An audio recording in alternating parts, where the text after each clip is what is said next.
Hello दोस्तों, welcome to my YouTube channel. इस YouTube channel में आप सबका स्वागत है। कैसे हैं आप लोग? मैं आशा करता हूं कि आप लोग बहुत अच्छे होंगे।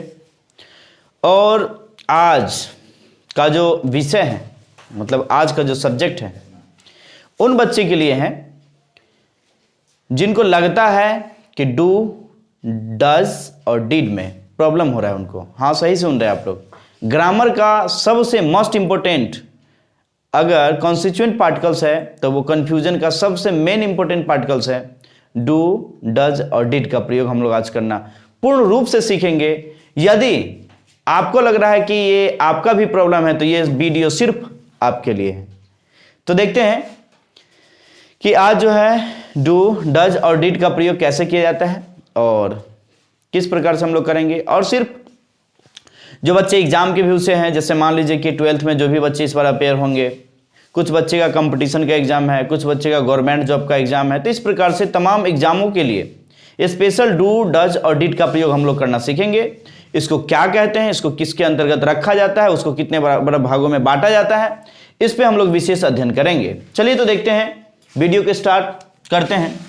कि देखिए, सबसे पहले एम्फेटिक विथ डू, डज और डिड।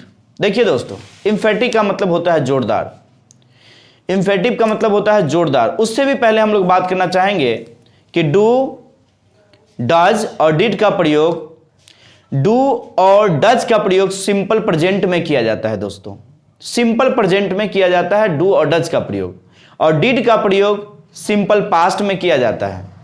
अब ये तो पता चल चुका है कि सिंपल प्रेजेंट और सिंपल पास्ट में इसका प्रयोग किया जाता है, लेकिन कहां पे किया जाता है दोस्तों? मैं आपको बता देना चाहता हूं, यदि आप टेंस के बारे में अच्छे से जानकारी आपको अगर होगा तो आप अच्छे से और समझ पाएंगे। अगर नहीं होगा तो हमारा और भी कुछ वीडियो है टेंस, इसके ऊपर देख लीजिएगा, डू, डज और डिड का प्रयोग, तो ज़्यादा अच्छे से समझ में आ जाएगा।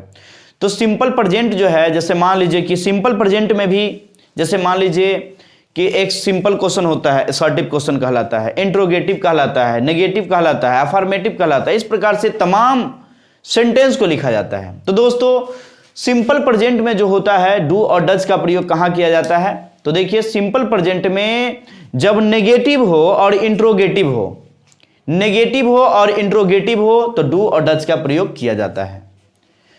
इसी प्रकार से सेम पास्ट में नेगेटिव हो और इंट्रोगेटिव हो तो डिड का प्रयोग किया जाता है दोस्तों। ये तो सिर्फ ऊपर वाली था, लेकिन हम लोग प्रैक्टिकल करके देखेंगे कि कैसे कैसे प्रयोग किया जाता है। इससे पहले हम लोग बात करते हैं एम्फेटिक पे। दोस्तों, जैसा कि आप लोग को हम बता चुके हैं कि एम्फेटिक का मतलब होता है जोरदार।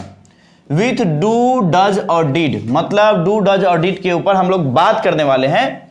एम्फेटिक का अर्थ होता है जोरदार। दोस्तों, आपके सहयोग मतलब सहूलियत के लिए मैं लिख चुका हूं कि एम्फेटिक का मतलब जोरदार होता है। मुख्य क्रिया के पहले डू, डज और डिड का प्रयोग कर कुछ वाक्यों को एम्फेटिक बनाया जाता है। मुख्य क्रिया बोले तो क्या हुआ दोस्तों? जैसे यदि कोई वर्ब है और वर्ब से पहले हम अगर डू, डज और डिड का प्रयोग करते हैं तो उस सेंटेंस में एक फोर्स आता है, एक बल आता है, जोरदार जिसको कहते हैं। तो इसलिए लिखे हैं दोस्तों कि मुख्य क्रिया के पहले डू, डज, डिड का प्रयोग कर कुछ वाक्यों को एम्फेटिक बनाया जाता है।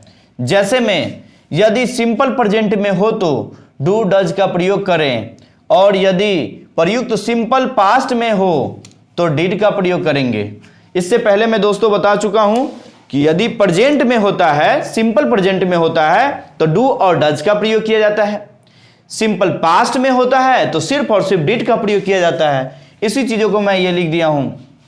और यदि प्रयुक्त सिंपल पास्ट में हो तो डिड का प्रयोग किया जाता है। और एक ध्यान देने वाली बात यह है कि एक बात ध्यान ये रखना है दोस्तों कि यदि डू, डज और डिड के बाद हमेशा वर्ब वन का प्रयोग किया जाता है।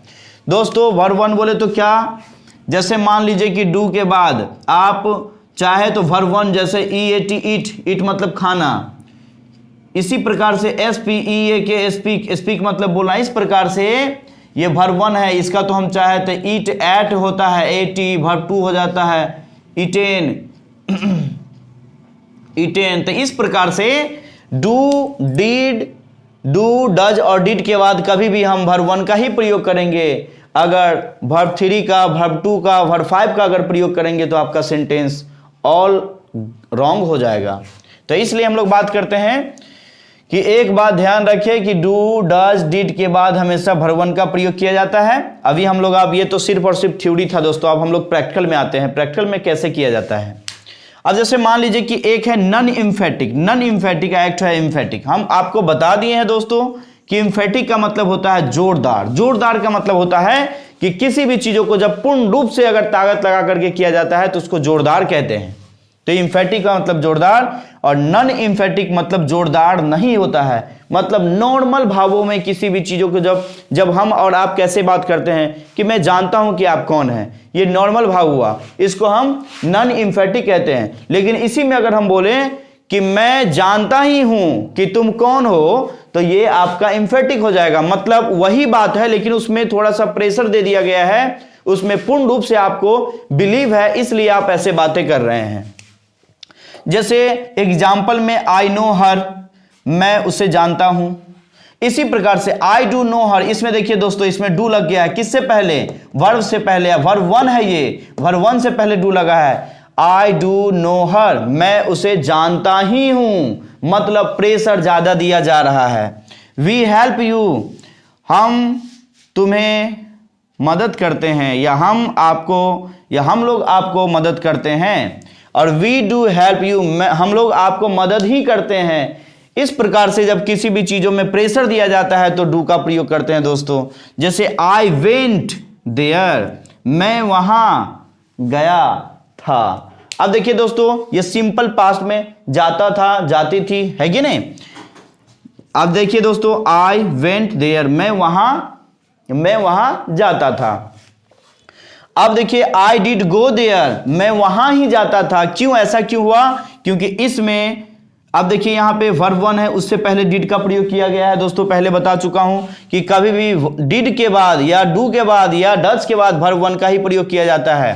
तो देखिए डू के बाद वर्ब 1, तो ये वेंट का जो वर्ब 1 हो जाता है वो हो जाता है गो। वेंट मतलब ही गया होता है, तो आई डिड गो देयर, मैं वहां ही जाता था। इस प्रकार से जब इसमें प्रेशर दिया जाता है तो इम्फेटिक कहलाता है। जैसे आई हैव ए कार, मेरे पास एक कार है। अब इसी को प्रेशर में बोलना है, मेरे पास ही एक कार है। अब जैसे देखिए प्रेशर दे रहे हैं तो इस प्रकार से डू का प्रयोग कर रहे हैं।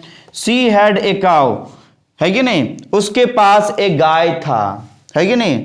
उसके पास एक गाय था या थी, अगर सी लगाए हैं तो लड़की के लिए है, ही होता तो लड़का के लिए।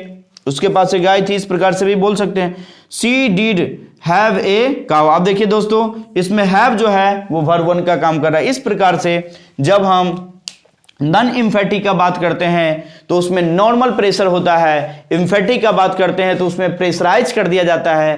तो ये तो सिर्फ और सिर्फ एक स्ट्रक्चर के माध्यम से थ्योरी और ये स्ट्रक्चर दोनों देखे हैं। लेकिन अब बात करते हैं कि सिंपल प्रेजेंट और सिंपल पास्ट में यदि डू, डज और डिड का प्रयोग कब किया जाता है, कैसे किया जाता है, तो बात करते हैं। जैसे हम बोले, हम इससे पहले आपको बोले हैं नेगेटिव में किया जाता है और इंट्रोगेटिव में किया जाता है। खास करके नेगेटिव और इंट्रोगेटिव, ये तो दोस्तों अफर्मेटिव था। नेगेटिव और इंट्रोगेटिव में भी डू, डज और डिड का प्रयोग किया जाता है। अगर प्रेजेंट में होता है, देखिए दोस्तों ये तो नेगेटिव में नहीं था, अभी सभी अफर्मेटिव। सबसे पहले तो ये एम्फेटिक सेंटेंस था, इसलिए प्रेशर देने के लिए डू, डज और डिड का प्रयोग किए हैं। लेकिन खास करके अगर टेंस में अगर आप जाते हैं तो सिंपल प्रेजेंट में अगर नेगेटिव हो, इंट्रोगेटिव हो तो डू, डज का प्रयोग करते हैं। सिंपल पास्ट में नेगेटिव हो, इंट्रोगेटिव हो तो डिड का प्रयोग करते हैं। जैसे एक बात बताते हैं दोस्तों, जैसे हम बोले आई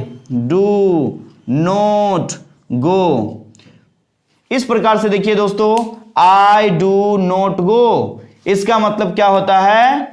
मैं नहीं जाता था। अब देखिए, मैं नहीं जाता हूं। अब देखिए दोस्तों कि डू इसलिए लगा है, क्यों? क्योंकि ये नेगेटिव है। आप सीधा बात समझ लीजिए, स्ट्रक्चर के माध्यम से आपको पहले इस फंक्शंस को समझने से पहले आपको टेंस का ज्ञान होना जरूरी है। क्योंकि सब्जेक्ट प्लस वर्ब 1 अवलिक वर्ब 5 प्लस अदर वर्ड का इस्तेमाल इसमें किया जाता है। ये सिंपल प्रेजेंट का स्ट्रक्चर है। सिंपल पास्ट का स्ट्रक्चर होता है subject plus verb two plus OW मतलब अदर वर्ड। अब बात करते हैं कि इसमें सिंपल प्रेजेंट में डू और डज का प्रयोग किया जाता है और सिंपल पास्ट में डिड का प्रयोग किया जाता है। तो जैसे देखिए ये नेगेटिव है, आई डू नॉट गो, मैं नहीं जाता हूं। इस प्रकार से आप चाहे तो डू नॉट को आप डोंट भी बोल सकते हैं, ये आप स्पोकन सेंटेंस में आप इसका इस्तेमाल कर सकते हैं। तो ये नेगेटिव हो गया। अब इसका इंट्रोगेटिव अगर बोलते हैं तो डू आई नॉट, या अगर मान लीजिए नेगेटिव में इसको नहीं बोलना है, सिर्फ इंट्रोगेटिव बोलना है, डू आई गो, क्या मैं जाता हूं। अब देखिए दोस्तों, डू आई गो, क्या मैं जाता हूं। अब देखिए ये इंट्रोगेटिव हो गया, मतलब क्वेश्चन पूछा जा रहा है, तो इसमें भी डू डज का प्रयोग किया जाता है। अगर दोस्तों ये मान लीजिए कि पर्सन, इससे पहले हम बताए हैं, फर्स्ट पर्सन रहेगा तो उसमें डू का प्रयोग किया जाता है, सेकेंड पर्सन रहता है तो डू का प्रयोग किया जाता है। अगर थर्ड पर्सन अगर कोई होता, आई के जगह पे ही होता, राम होता, श्याम होता, इस प्रकार से कोई भी अगर नाम होता तो डू के जगह पे डज का प्रयोग किया जाता है। सेम इसी प्रकार से सिंपल पास्ट का अगर बात करते हैं हम, तो सिंपल पास्ट में अगर देखते हैं तो जैसे मान लीजिए कि आई डिड गो देयर। अब देखिए दोस्तों, अब इसमें जो है जैसे कि यहाँ पे आप लोग देखे थे कहीं पे कि आई डिड गो देयर, है कि नहीं। तो देखिए सिंपल पास्ट में, अब देखिए ये पास्ट में आ गया है तो ये तो इम्फेटिक हो गया। अब इसको नेगेटिव में अगर बनाना है तो बोल सकते हैं आई डिडंट, डिड के बाद आप नोट लगा सकते हैं, तो लिख सकते हैं यहाँ I did not go there. अब देखिए पास्ट में है, और कौन सा पास्ट में है, सिंपल पास्ट में है, इसलिए डिड का प्रयोग है कि नहीं, इस सिंपल पास्ट में है। अगर इसको हम इंट्रोगेटिव बनाते हैं, यदि इंट्रोगेटिव बनाते हैं सिंपल पास्ट का, तो डिड आई गो देयर, ये सिर्फ और सिर्फ नेगेटिव था और ये इंट्रोगेटिव हो जाता है। तो दोस्तों हम लोग अभी ये देखे हैं कि डू, डज और डिड का प्रयोग कहाँ किया जाता है। ये तो इम्फेटिक में समझ में आ गया होगा, और कुछ सिंपल प्रेजेंट में, सिंपल पास्ट में भी समझ गए हम लोग। तो दोस्तों मैं आशा करता हूं कि यदि ये वीडियो आपको समझ में नहीं आया होगा तो पूछ कर करके एक दो बार देखिएगा और अपने दोस्तों में शेयर करना नहीं भूलिएगा। और जो भी मकसद से आप पढ़ रहे हैं, यदि एग्जामिनेशंस का मकसद है, कोई भी कंपटीशन का मकसद है, तो इस प्रकार से इस वीडियो को पूर्ण रूप से देख के जाइएगा। 100% इस प्रकार से क्वेश्चन आता रहता है। तब तक के लिए जय हिंद।